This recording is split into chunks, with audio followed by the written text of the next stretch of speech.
My name is Chevy. I run a newsletter called Web3 Daily. We translate Web3 and crypto news into plain English.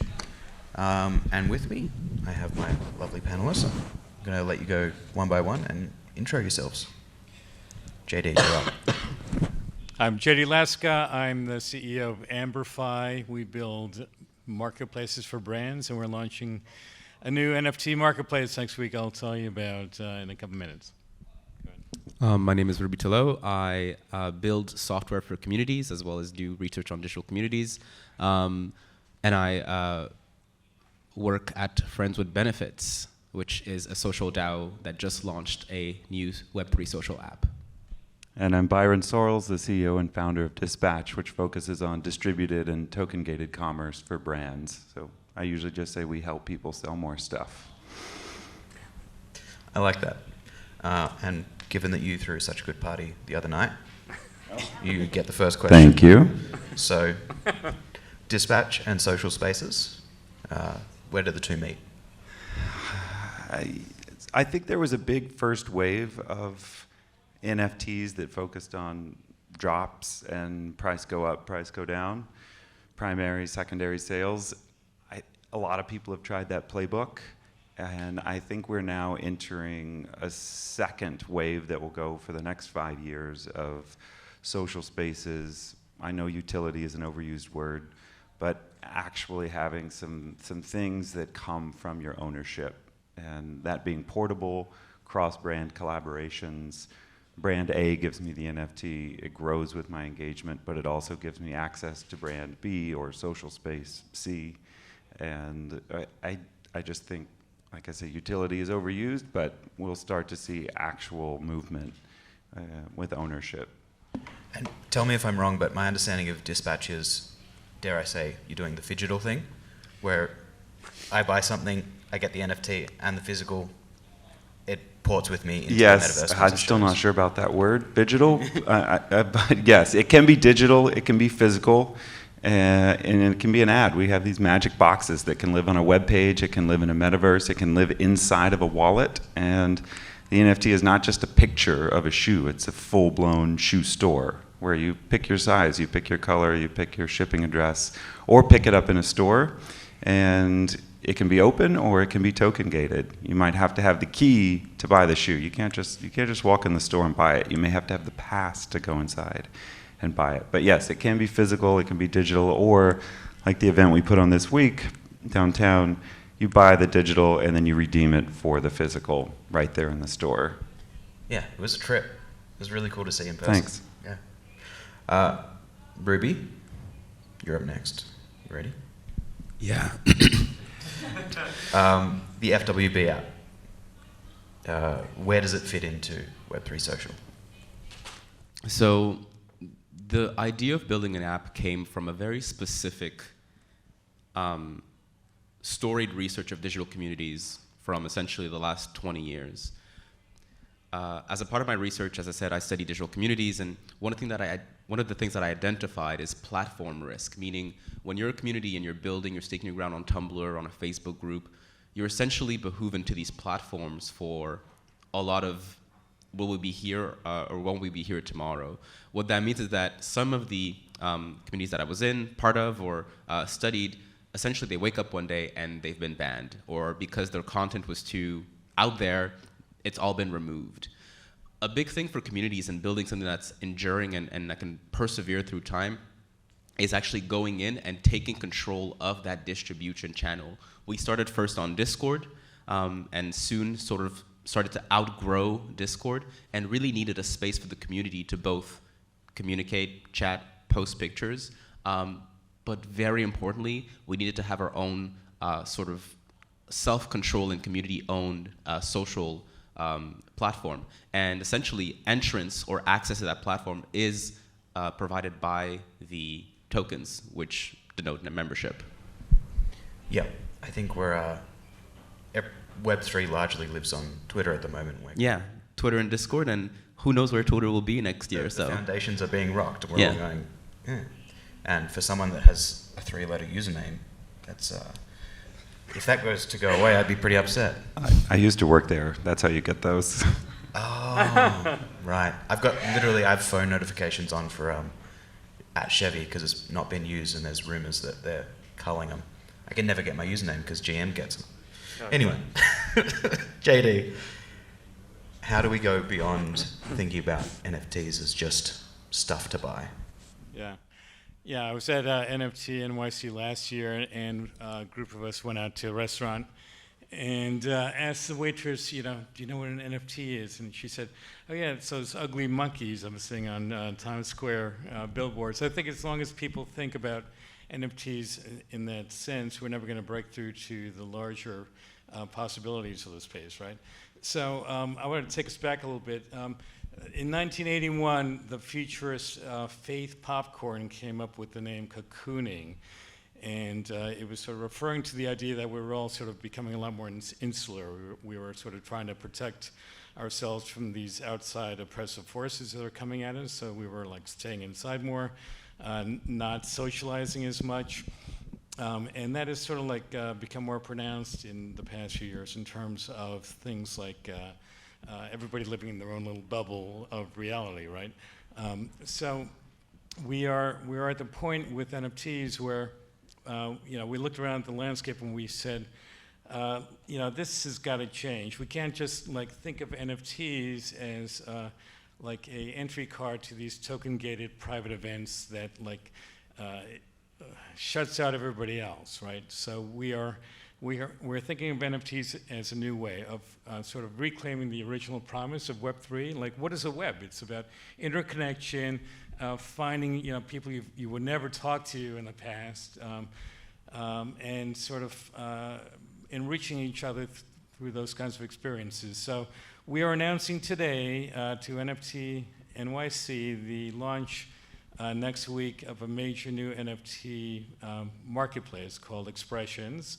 If you all go to expressions.com sometime today, you'll see a couple of QR codes that we just put up like 10 minutes ago on the site.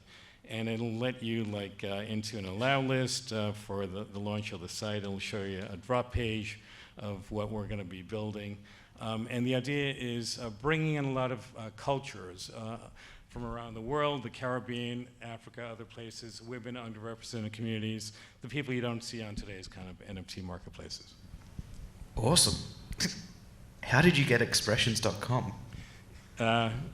Lots of money. We were funded, yeah. No, yeah, it cost a pretty penny, but we thought it was worth it, because we're trying to break through to the next 10 million people, right? And then the next 100 million people after that. And right now, everything is sort of really insular. You have to know sort of secret language with each other in Web3 and NFTs, and you got to break through that kind of barrier. If you go to just token-gated parties, you're never going to, bring your friends over, and I'd like to see parties where you're not a member of that tribe, and you can bring in 5 of your friends to sort of tell them what the hell this space is all about and what the amazing possibilities are. So this is where I think we have a bit of a disagreement. I am good. Not to be controversial, but I'm highly for gatekeeping. As a student of communities, part of what defines a community are these characteristics that people set, or these requirements that people set, and they will unfortunately be somewhat exclusive, because if, for instance, I was part of a Simpsons shitposting group, you need to like The Simpsons. There's like a requirement to be a part of that community. And there's also a practice of making memes or of making content. Similarly, we have an application process at Friends with Benefits, and what we're trying to find essentially is alignment with values and a specific mission. And we do work with the community to define that sort of on a yearly or seasonal basis.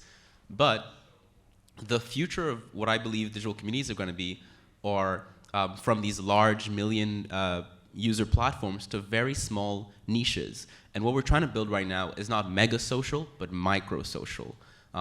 I have this forecast report that came out of my firm last year, which was about the age of Wumbo, which is the age of big, and that is coming to an end. It's not, we were seeing Twitter sort of disintegrate in front of our eyes, and people will adopt smaller platforms. And to me, the group chat is like the ideal sort of form of communication right now. You feel at home, you could be yourself, you could communicate, and what we're trying to recreate with the app is essentially a group chat for a community.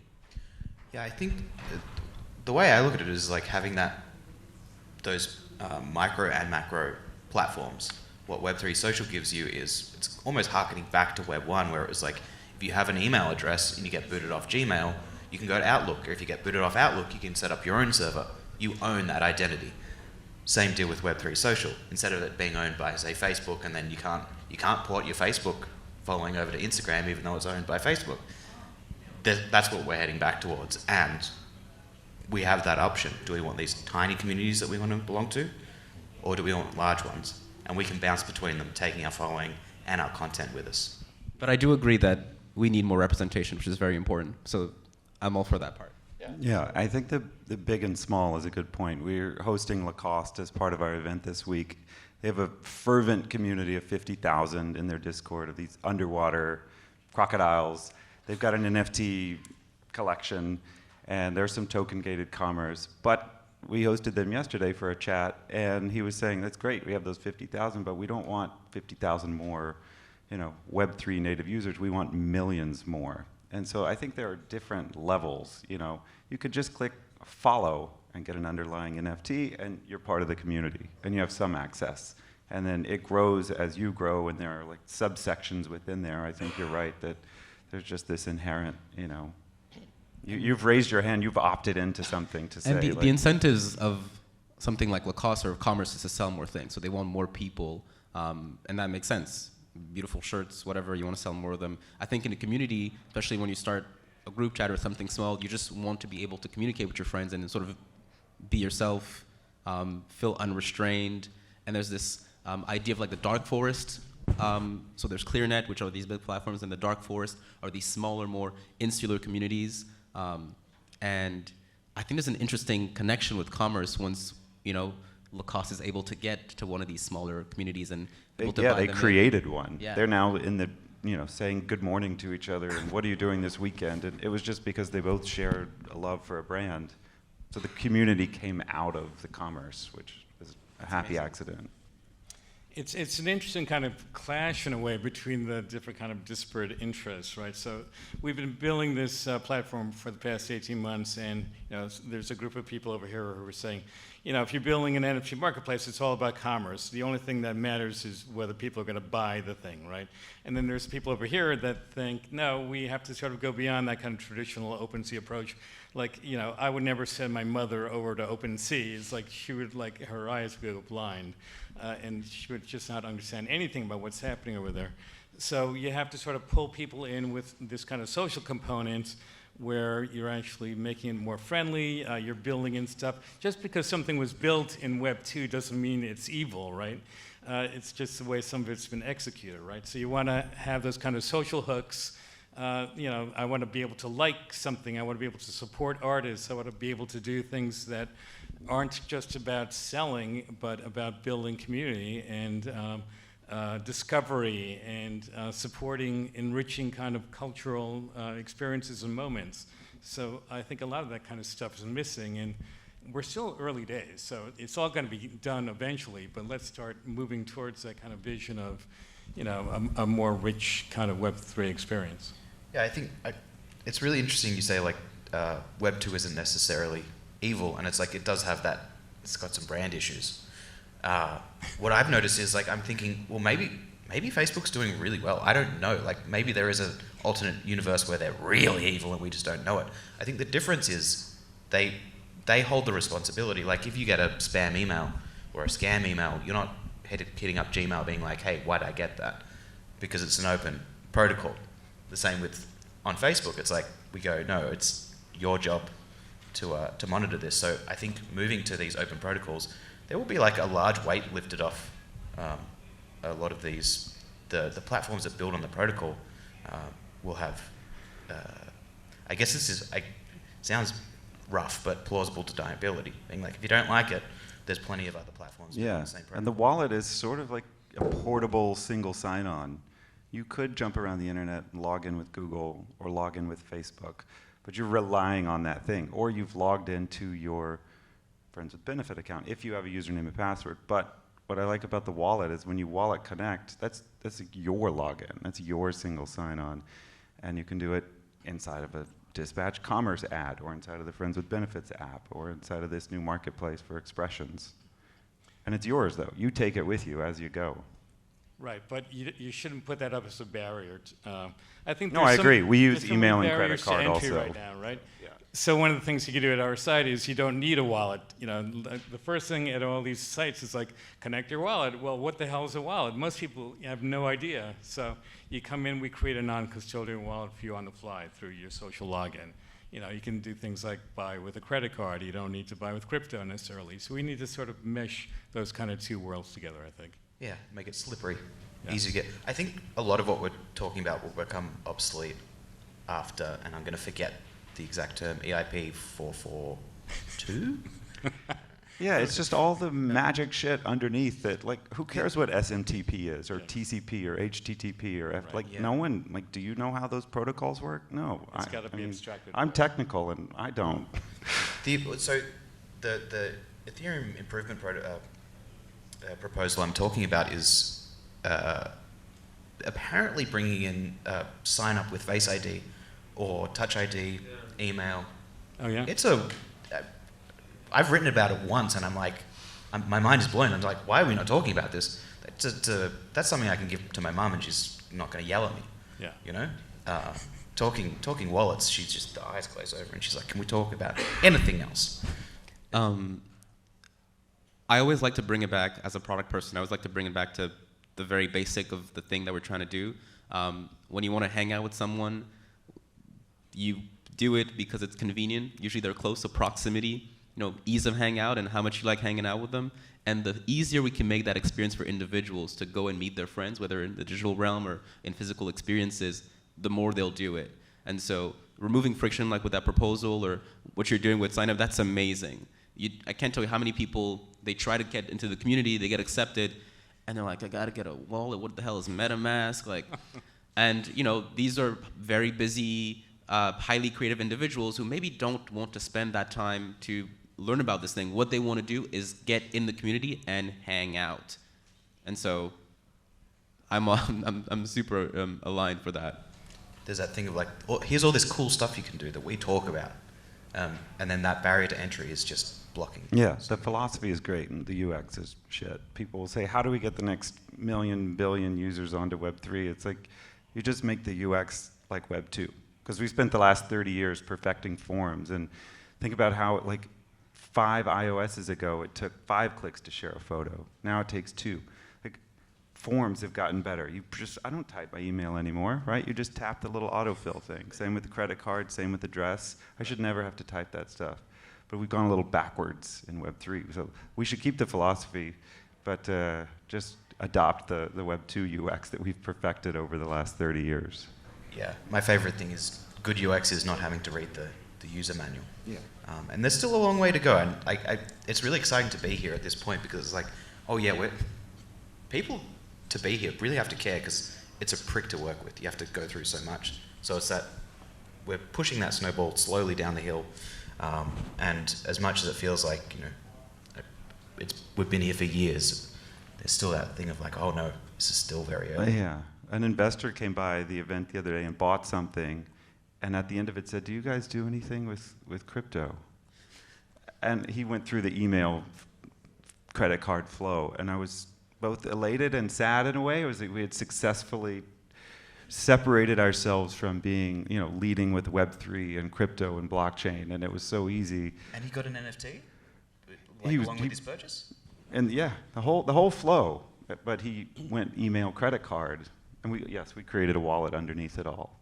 So I was, last year we had like an outer space website. It was black and it sparkled and it screamed Web3, and now it's bright white and it says powered by Web3. So again, like maybe it doesn't matter. It's just underneath.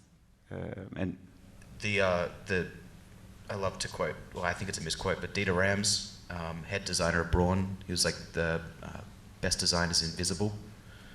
So this applies to protocols. The most powerful protocol is the invisible protocol, right? But yeah, Dieter, yeah.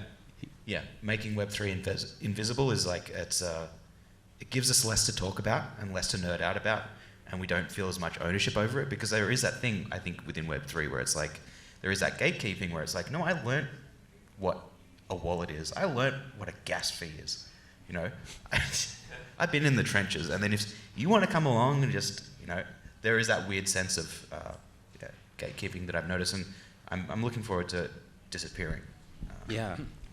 Just to end on our note, we are in the business of finding amazing people and getting together in a room or getting together in a group chat, and having the best experience possible is the way to do that. And sometimes that means whispering, powered by Web3, and not sort of yelling it.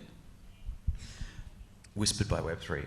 I think that's a perfect place to... I want to just add one last thing, and that is, if anybody here knows anybody who's like a creative or an artist, send them over to our site so they can learn about some of the opportunities that you know, we're sort of affording folks from any part of the world, whether you've got a friend over in Vietnam, or you know, where language, we support like 50 different languages on the site. We want this to be a really amazing kind of global creative community.